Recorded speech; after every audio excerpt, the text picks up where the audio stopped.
10 o'clock. We're online, so we'll go ahead and call this meeting to order for the hearing for the budget. Turn it over to Russell and Lonnie. Thank you, Mayor. So the purpose of this public hearing is to cover and ask general questions regarding the fiscal year 22 City of Thomaston budget, which will go into effect January 1st, 2022. For the public, we have copies of the budget for review, and we'll shortly be uploading that to the City of Thomaston website for those joining us live stream if they would like to review. This is just a high-level recap of the budget and to ask or to answer any particular questions. The full budget amount could be found in your handout, page 3. We have a total budget of expenditures in the amount of $34,666,954 and revenues of $34,885,850. The budget being balanced, and the delta between revenues and expenditures would just be added to the city's fund balance. If you'll call attention to page 2 on the top right hand corner, we call that the highlights of the budget, or things that are particularly included with the appropriation outside of normal operation parts and pieces. $5,000 for the Braves Day, $58,184 for an administrative position for the city manager's office, $264,400, which includes a 15% pay increase for certified officers, $111,000 for hazard pay for police, $54,000 for fire. All of those funds coming from ARPA money. Hazard pay for the additional employees in the amount of $111,000, also coming from ARPA, and that is figured at $3,000 per employee. 3 new trucks for the police department in the amount of $138,000, one coming from confiscated assets and one from SPLOST. 4 trucks for the TAC unit in the amount of $198,000. Clerk court increase, salary of $2,500. Prosecutor for the municipal court, $90,000. New truck for the fire department, a F-250 in the amount of $85,000 coming from ARPA. F-150 to replace fire chief's vehicle in the amount of $40,000 coming from ARPA.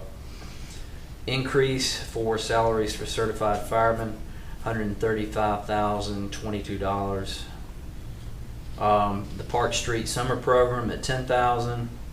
An increase in the city's insurance, that being property casualty workers' comp, in the amount of $43,170.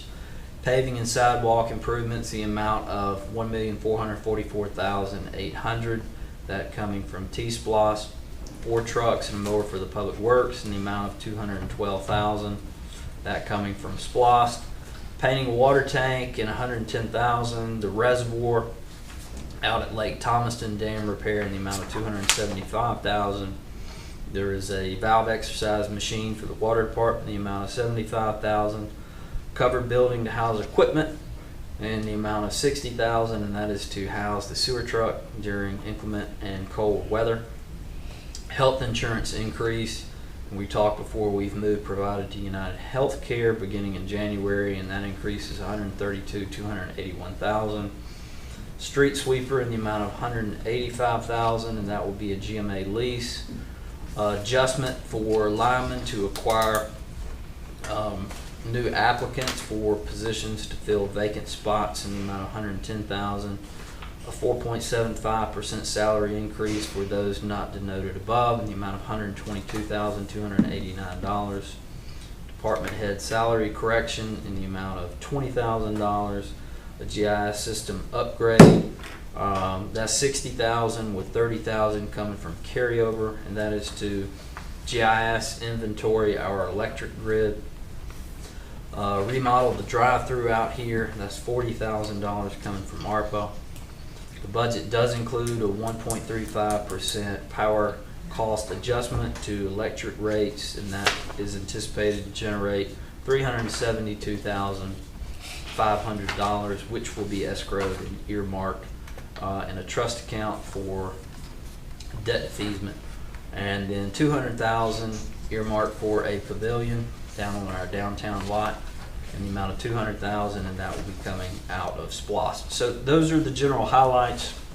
I believe Lonnie has handed you out a supplementary sheet where we added $26,000, which was to increase pay to establish rank within the Public Works Department, and 7 full-time employees, 1 specifically for downtown, 1 for parks, 2 for mowing, and 3 for equipment, in the amount of $322,000. As far as revenue assumptions, 2022 budget does include transfers totaling $3,273,722. That is denoted on page 2 at the bottom left under 2022, with $491,014 coming from water, $2,671,708 coming from electric, $60,000 coming from sanitation, and $51,000 coming from hotel motel tax.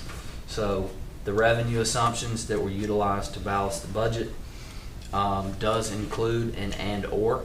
The public hearing for today is not meant to present a finalized budget. The budget is subject to change up until the point that council formally votes on it, and that date is scheduled for December 21st at our general meeting.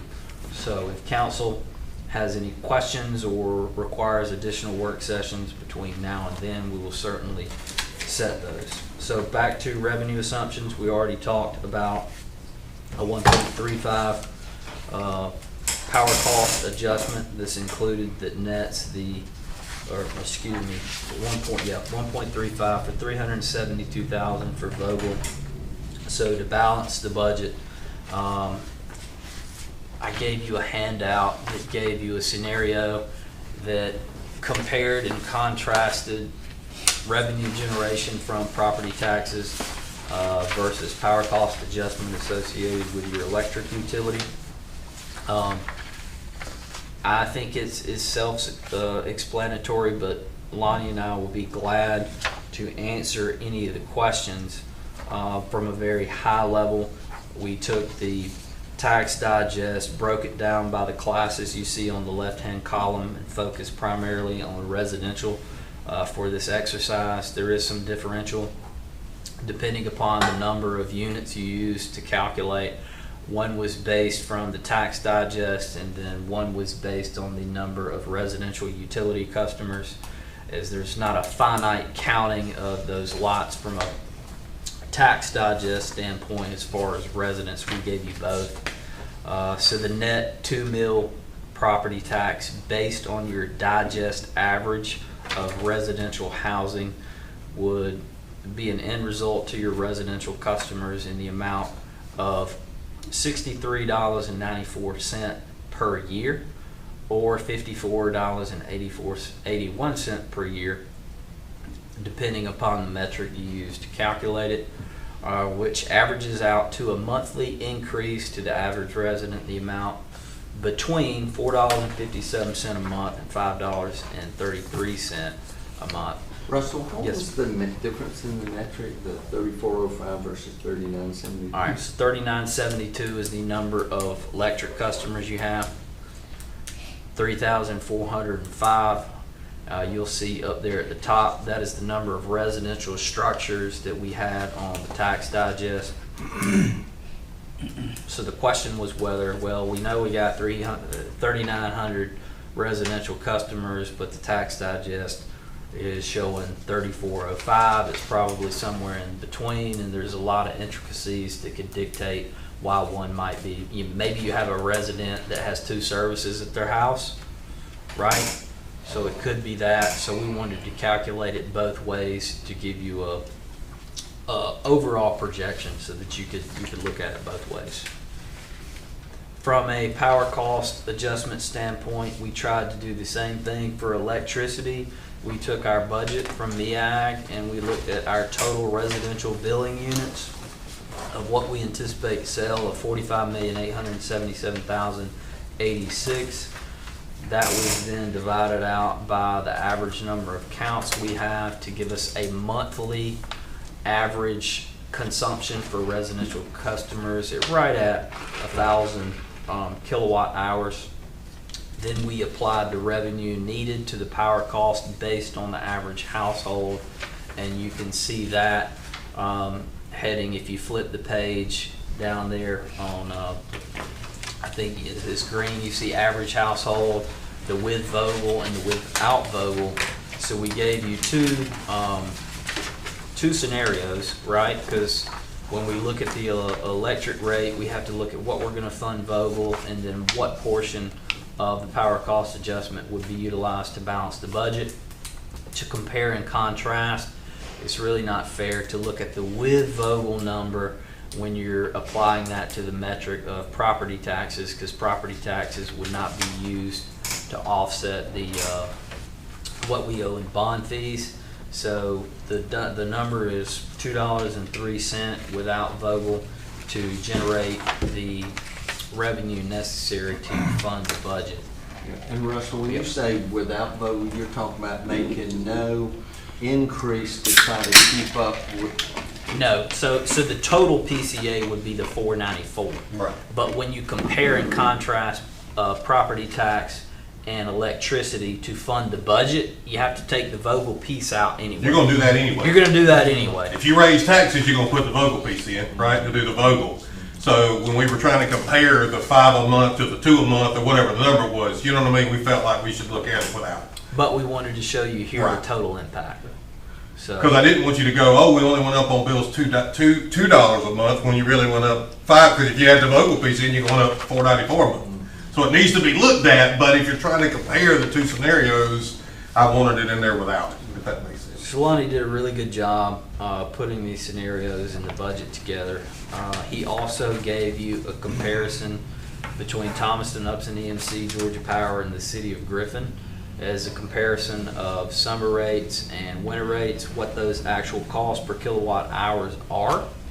And then he also gave you the current ranking out of 94 participants, where we are currently ranked with summer rates and winter rates.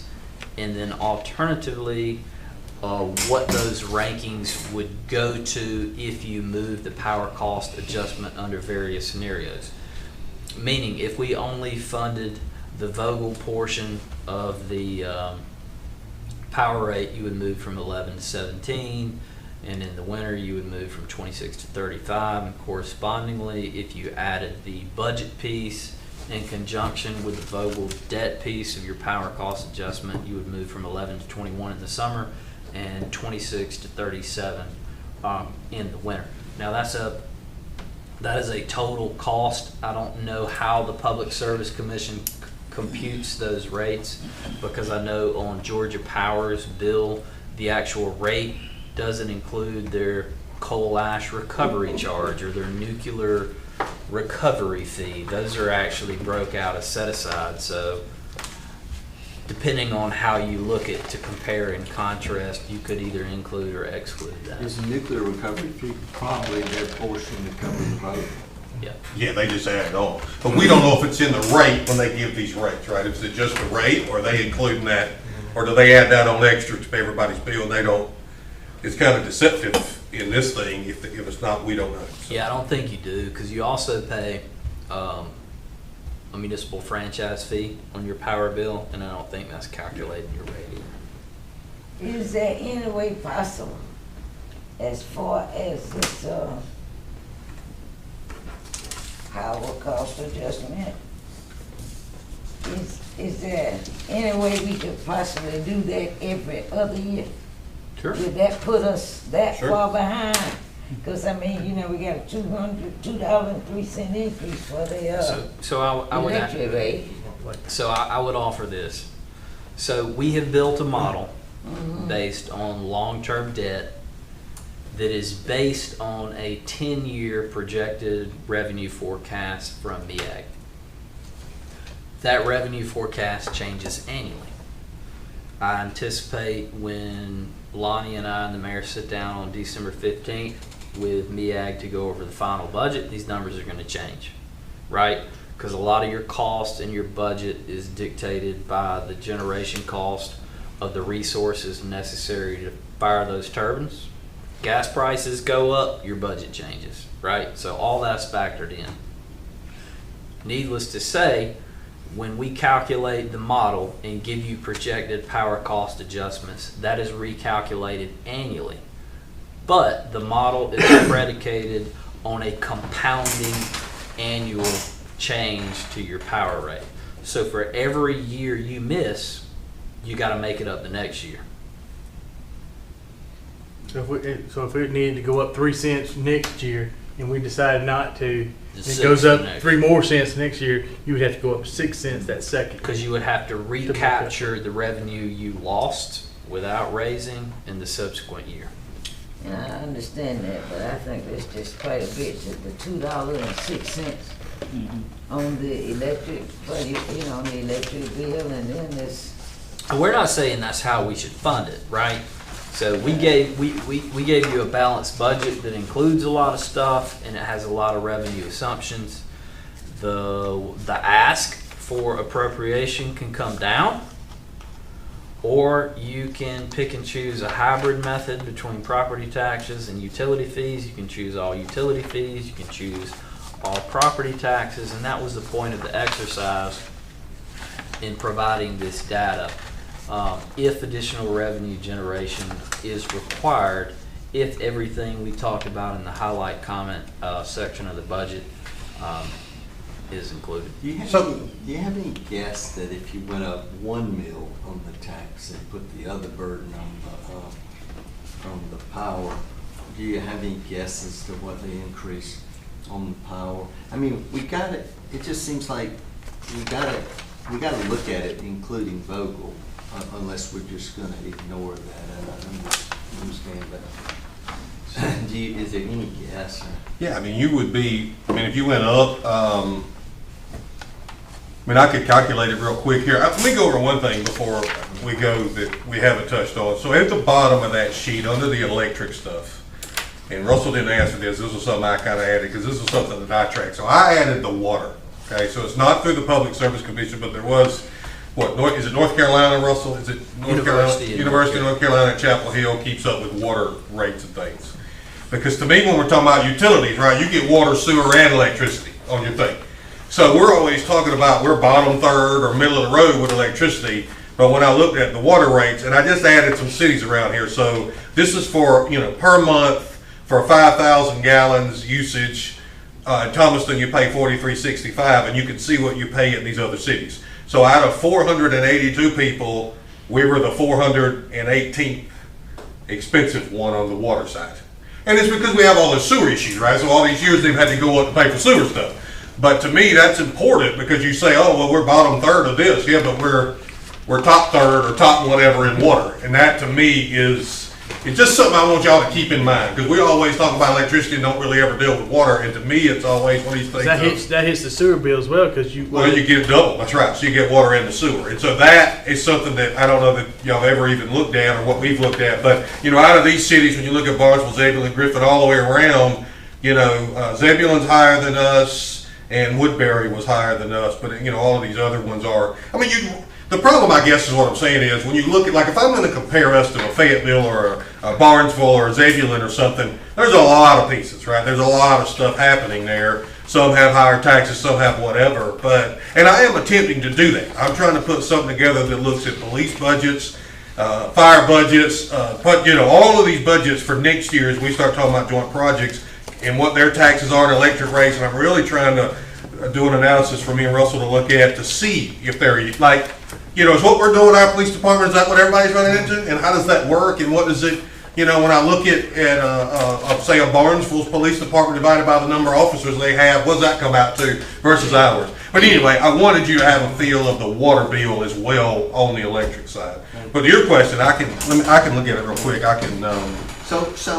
But Lonnie, really, every town, I would think most every town, depending on the age of the town, is also going through, doing what we're doing. They're replacing water and sewer things that deteriorate. So it, and would you think we've had more, because our rate is 418 out of 482, so we're definitely in the. Yeah, I don't. You know, you would assume everything being average is average, but without digging into the individual specifics of each utility in each individual city, it's hard to get an apples to apples. Yeah. Case in point, prior to 2017, your electric utility was subsidizing your waterfront. Are there other situations like that where it's an arbitrarily low utility cost because it's receiving subsidy from some other utility or from the general fund? And without looking at the financials of each of the entities that publicize these rates, you really can't get a clear picture. Then you Yeah, I gotta, have to- then you gotta wonder what their millage rate is. Well, that's what I'm saying. You gotta look at millage taxes. I tried it, and I was trying on a few cities, and it's really grown to this huge thing. And Russell and I have even had this discussion of, I wish there was a database out there of all that data of all these cities as we try to compare it. But, and I'm gonna work on it, but it's just gonna, yeah, you gotta really get out and see what they did and how they did it. I appreciate you. What percentage of our 2022 special local option sales tax will be devoted to water and sewer? We know water and sewer is the major capital expenditure for the city. Yeah, and Russell could probably answer that a little better. The new one, we can do anything with it. So our thoughts, I think, at the moment, right, would be that we have the old one that's strictly for sewer. You pull out of 16. And you'd pull out of 16, and we're keeping, I don't know, we got, almost $3 million or something in there, I think, still, and then we got 6 more months to go. So you would kind of do water and sewer, or do sewer out of there, not water, and then you would use the new one to fund our, our capital stuff going forward. To your question, Doug, if you only went up one meal and weren't worried about, had a $218,000 surplus in here, you'd be pretty close. Your PCA would be very small for the extras, not counting the Vogel. What was the second little? Well, so, Word? yeah, so we have in the 480 number, when I said 2 meals for 480, remember this budget ends up with a $218,000 surplus that we had, because we were moving things around. That the bottom one number I took out, because Russell said, well, I don't want to go up on electric rates to have a surplus. I want to just make it even. So if you backed off and just got $240,000, you'd be 30,000 shy of balancing it with no other PCA besides Vogel, with no other going up on the utility on the electric rates because of that in there. You could get pretty close. My point is, you could really do one meal of tax. You probably, could make it okay. And again, remember, we got all these positions that aren't going to get filled January 1. So there's going to be some lag in some of that as it goes. You said something, Lonnie. Yes, ma'am. We could, you were saying some rates without going up on the electric rate. Yeah, so I'm saying if we raise taxes, 200 at one meal or a little bit more than one meal, then we would have to go up for the Vogel in here that we need to put back, but we wouldn't need that extra. We wouldn't need the extra on the electric rates. We could get by. So it really is a tax versus electric rate deal. I mean, it always is, but that's kind of where we are with it is. The property taxes now, Yeah. I don't know about the 2 meal, but You're right. maybe at least 1 meal. That's something we haven't done. The only reason we did the 2 meal, let me tell you why we did the two meal, was because we were talking about doing the meal when our fire station payment comes due next year. So we thought, why, you're going to have the hearings 2 years in a row, you're going to have to do that. If we're going to have to do it, we might as well do it, and we would put that back for the fire station and then kind of go from there. But that's that's why the original discussion was, well, if you're going to do it, you're going to need one for 2023 that you want to do 2 next year. That's kind of what we were looking at. But we could do 1 and 1. I mean, it's not a problem. And in doing that, the power cost adjustment would still be there. It would And still, that's- yes, ma'am, it would still be the Vogel number. What So is that amount again? 1.35 is 372,000. that's right. Well, what's the money amount? What's the? What would it go up a month, I think is what she's Right. asking, Russell. Let me see here. Hang on, Miss Reeves, I'll tell you.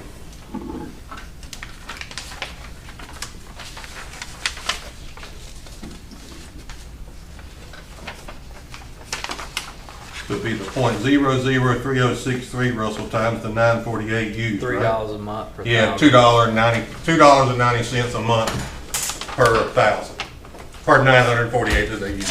$2.90. So we can do this $2.90 and Fund not bubble. increase. That's right, not increase anymore. That's right, But one meal. that's right, but one meal. Okay. Now, I can deal with, I can You're right. deal with that, because like I said, these property taxes, we haven't raised them there, instead of 15 years, it's 20 years. So at some And point. going higher. At some point, we need to raise them. And if not two, I say at least do one. Yeah, there is an argument, and I get it, that it's cheaper when you do it across the electricity, but, I've heard the county make the argument that, folks have to be willing to invest in their community on the property tax side. And it is less on it because you got, more people on the electric side, but again, I see your point. And the PCA, $2.90, what is it we're paying now, Mom? With that PCA? It's $1.50. Yeah, I think it was $1.50 something that we went up this year to do that. And again, Ms. Reeves, all of that stuff will change when we get the final budget, and when we get through this year, we need to see how much money we've put back based on that $1.50, right? Because if usage was higher, by the time we get done with financials through December, we wanted to raise 200, was it 218 last year, I think it Russell? was 190. 190, we may be at 250, or we may be, you know what I mean? Like, the PCA could adjust based on, if we over collected this year, we may be a little bit ahead of the game than what we I thought. don't think we gonna double, according to what I'm looking at here, I hope we're not gonna double it each year, cause now we're getting ready to double from 150 to 290. Yeah, that's, So hopefully we're not gonna do that it's not gonna be the case with that every year. Unless something changes, you won't be able to pay your bills. will it go up to $1.50 a year, Russell, or does the 290 go? Like, you go 150 to $3, and then is it $6, or is it the 450? That's what I couldn't. I have to look at I didn't have the analysis with me. I don't have it here, but So you're telling me if we don't, like I said, this year, you're looking at 290, so you're telling me like next year, if it's $6, and if we don't go to $6, we won't be able to pay our bills?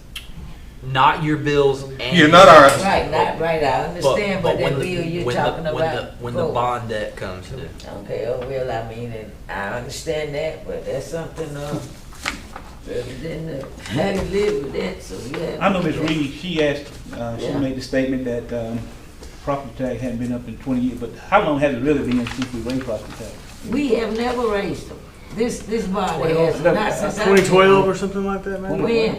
It may have been 2012, 2014 or something. Oh, like I said, not Really, one time property since I've been tax? over here. yeah. I thought it went all the way, No, it's further back than that, I think. I thought it went to 2000. Yeah, it's been a while. The argument that I have for property taxes, and I'm not a tax guy either way around or an electric, I mean, I think, but the argument that I've had is, to me, you had houses that dove during the recession, right? In 08, we know everything crashed, and so all these values went down. Well, now, so everybody that had a house or had property got the benefit of that, because when it went down, we didn't raise rates. We kept the rates the same and we made it work. Well, now as those values are going back up, we're rolling back. So we're keeping the taxes essentially the same on the revalue, right? So if I had a $200,000 house here in 08 and it drops to 120, all right, so the taxes, so I'm paying it 120. Well, now when Andy and them reassess, or the tax assessor reassesses, but then it goes through Andy. So when it goes from 120 to 140 to 160, as a city, we're rolling that rate back, keeping those taxes as the same amount as it was at the 120. So we allow people to go back to 120, and we're not, if they got the benefit going down, there should be some kind of, it should go back up, we should get the benefit of that. That's my argument with the taxes, is that. Lonnie, talk to me about homestead exemption. What's the process of increasing homestead exemption for property owners? So that goes through legislative stuff, right, Russell? So there's two, right? There's one countywide that would be issued by the county, and then you don't have a city-issued homestead exemption. You could, there's two options. You can do it via ordinance, depending on what you want to set that at, but there is a cap, and if you exceed that cap, you have to go through the General Assembly. Right. So through home rule, we can invoke homestead exemption as a city council without having to go through the legislature. Up to a certain amount, so Right. it really Okay. depends on the exception. They give you some grace Right. up to a certain point, but if you want to go more than that, you got to do it through the General Assembly. Russell, does it work the same when they do one for like folks over 65 or taxes or something like that? How does I that? would assume. Yeah. Because that's what some places end up with taxes that are going to raise higher. They go, you know, What is the homestead exemption now? We don't have we one. don't have one in the city. Okay, all right. Yeah. I think so. The county is evoking one currently, right? Is it going to be for this year coming up for I 2022? think it'd be for the next. For one. 2023? Yeah, we don't talk about it. I'm not But sure. what you do there, see, is you're trying to give your personal homeowners a break, but then all your commercial stuff that's on the tax digest or your renters, or your landlords would pay higher on that because they'd only get it on that one personal. And I understand about this PCA and the intent of it. But I mean, now we're right at $3. Now next time, we can come back and approve it. I'm not Yeah, gonna approve it's- for it to be 6. Folks won't be able to pay it. Yeah, and that's kind of been our argument when we first started with MEAG, was that we're just like, look, we get that it's, how much is our number 40 years from now? Well, I guess it's 35 years from now, isn't it, roughly? 242 million. So we need to have $242 million in the bank, and we're just like, look, we can put that to get there, but, it's an enormous burden over this time period. What's going to happen and how's that going to work? I mean, it's almost, you remember when we had auto companies that were too big to fail? So to me, it's one of those things of with Vogel, it's almost for these smaller cities what happens. I mean, it's I don't know what you do. But we, Well, so the increase annualized, I think when we looked at it, it's actually tracks a little less than inflation. That's right. But if you don't do it, it's compounding. I understand that. Yeah, it gets. And most places are just, Doing that. Well, that's exactly right. That's what we're seeing is we'll what be some getting of them gone are. Yeah, before Listen, so. Maybe we need to do the same. I'm gonna be honest with y'all. I don't think anybody would be looking at it, even MEAG, if it weren't for Russell. Russell's the one that started. We started asking these questions, going, we don't want to leave a legacy in the city 40 years from now. And so he got me on them, and we started doing work. And then we remember Steve, you were there when they called us in there basically and talked about the questions we were asking. And now they're doing it for everybody. Now they're going around and they have a spreadsheet for all the cities and they're working through it. But Russell, Yeah. our portion is yeah, just our portion. 242. Yeah, when we get done, I can show you the metric The spreadsheet we had built. Yeah. without, I don't want to leave you with a false impression today. The power cost adjustment that you have in your budget just to cover the Vogel piece, that number is probably going to go up, right? They acted like they thought it would just for Vogel.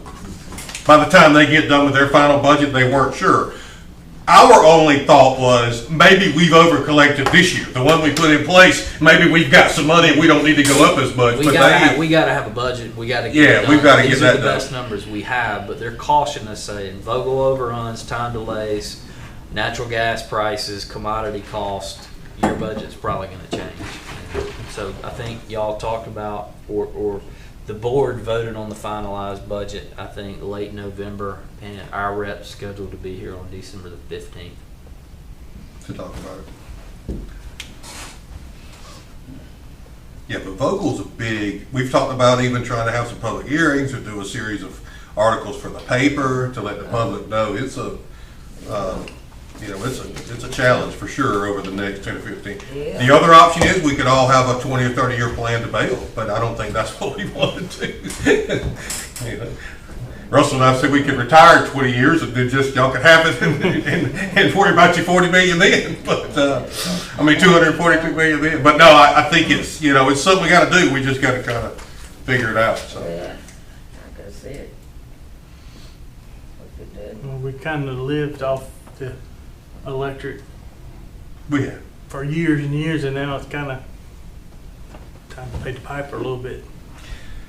Yeah, I think it is, JD, and I continue to go back. I think we really need some pretty detailed work sessions as a council next year, and I've told, Russell and I think we need to be looking at all the joint projects. That's part of a millage, right, that we don't even talk about here. We voted on them the other day.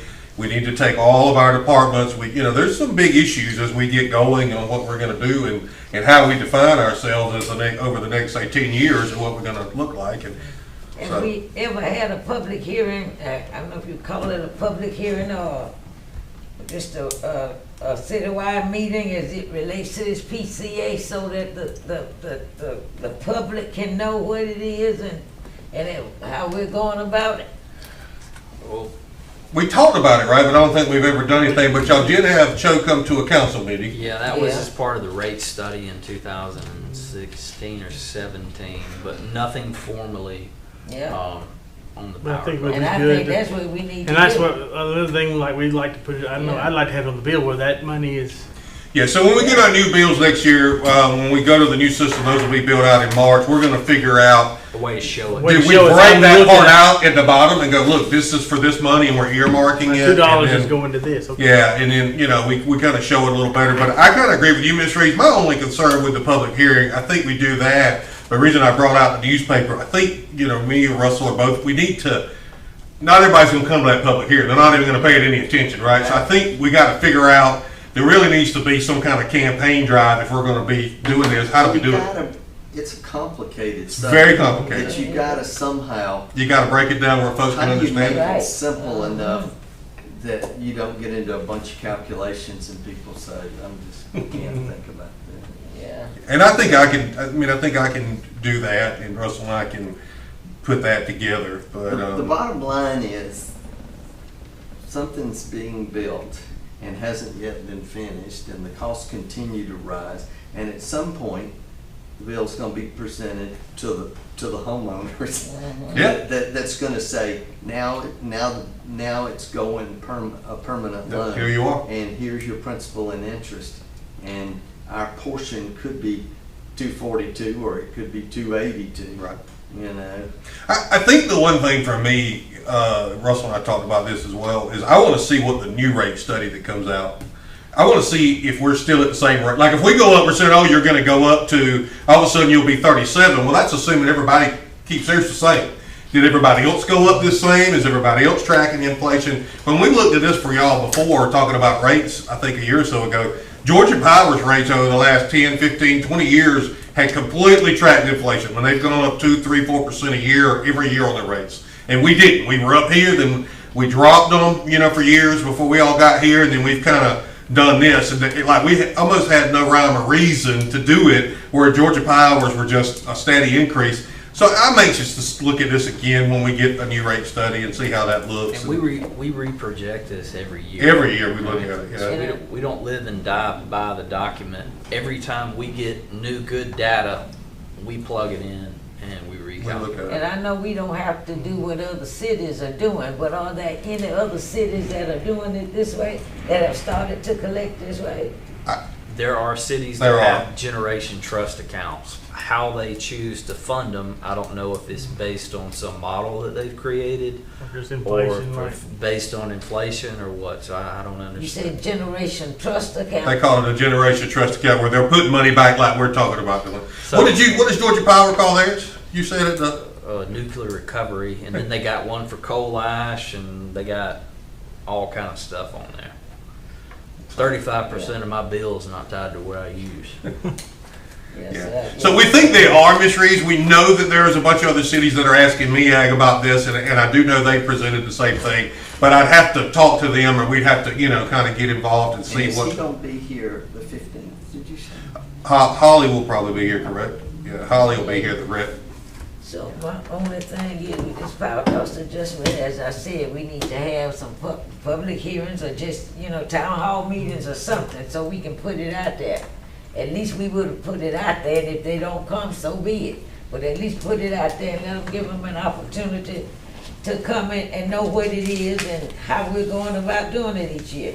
And when you go to $6 next year, if it continues to double that way. So at least let them, let the public know what it is and what's going on with it. And then, and if they come, fine. If they don't, we would have put it out there. Well, in the end, we've got to, on a national level, just trying to deal with what's going to happen to Medicare, Medicaid, Social Security, and all that. It's just something they continue to push off. And I agree with Lakeitha.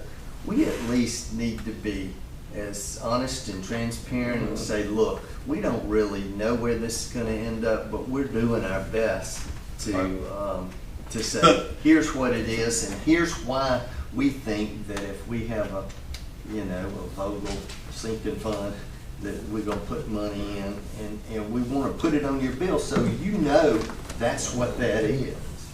And the offset to that, Russell, right, is you don't want a bunch of stuff published about your rates and all this sort of stuff, because then if you have an industry looking, and even though they got the same problem we got, right, but if Griffin's not publishing that stuff and we are, so but I think there's a fine line of how to get the word out and do that, but I think that's why you don't see a lot of cities doing it, is they don't want, they don't want a lot of that information out there, but I think I agree with you. I think to me, you've got to, it's there, people know it. I've had some discussions, I think it's, in my opinion, and I'm not just saying on our audit report, I think on any city that has this, I don't understand why it's not at least mentioned in an audit report. I mean, from a banking perspective, would you want to give a 25 or 30-year bond to a municipality that had $400 million coming due in 40 years? And it's not even mentioned. And it's not been mentioned by the Georgia Society of CPAs. Nothing of this has come up. And it's measurable, and we're going to owe it, and those are usually the two accounting rules that you go by. So I've actually taught Ed Wall that helped us with the bond, and Ed and I've had multiple conversations, and he agrees with me, and he's like, well, I think it probably at least needs to be a footnote in the notes as, this could be coming, but nobody's really doing it. It's a strange thing. And how many years off is it? It'd be easier to. Yeah, we got to do that thing before we say for sure. It was 40. I think the rate necessity starts going up based on status quo in like 2032. So what we were trying to do was collect now. So instead, if we could do this, and in 2032, we're going to have to be here, right? And then it goes from there. What we were trying to do was kind of do it like this till we get there. So we've got some money in the bank, so we don't have to have that huge jump 2032, and we just level it out as we go. That's how the model's built. It suits that. Yeah, we kind of smoothed it instead of we could just sit here and, And the other part for cities that's so hard is who knows what. You get some huge factory, or you get something that changes your digest, You get one of these Bitcoin mining things. This coin mining thing, who knows, You it's get a new customer and. Yeah. See, the one issue is in 40 years, you got to figure out what you're doing with the first two parts of Vogel, right? Because they're technically going offline. Well, that's what they say. They're like, you got to plan for something, because if it's not Vogel, it's going to be something. Your other generation assets are going to be past their useful life, so there's going to be another reinvestment. Yeah, so it's, that's where we are with it, so.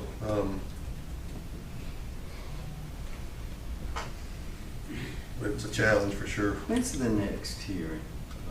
So we don't have another hearing scheduled. Statutorily, we're only required to invite the public one time to present the budget, and then council has up until, the adoption day to make changes. So what my goal was to bring this issue back. It's on the agenda for your next council meeting, at which time we're going to ask y'all, based on the assumptions we've given you, what assumptions do you want us to include to present in a final form for a vote? At the council meeting on the 21st. So we'll talk about this again Tuesday night, right? We're going to have a section on there, but at that time we're wanting to know taxes or electric or cuts. What do you want us to do? And this is just on our regular agenda. Yes. We also going to have a section on there, Ms. Reeves, about community development. So we'll discuss that budget on Tuesday. I know you and I still haven't really met on it yet, but we're going to have it on there as well.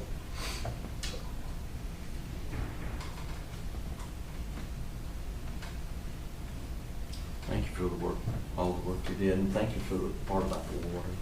Yeah, I think, I enjoy, that's part of it. I enjoy a lot of this stuff, and so it's just one thing. I'm like, all right, let me look at water.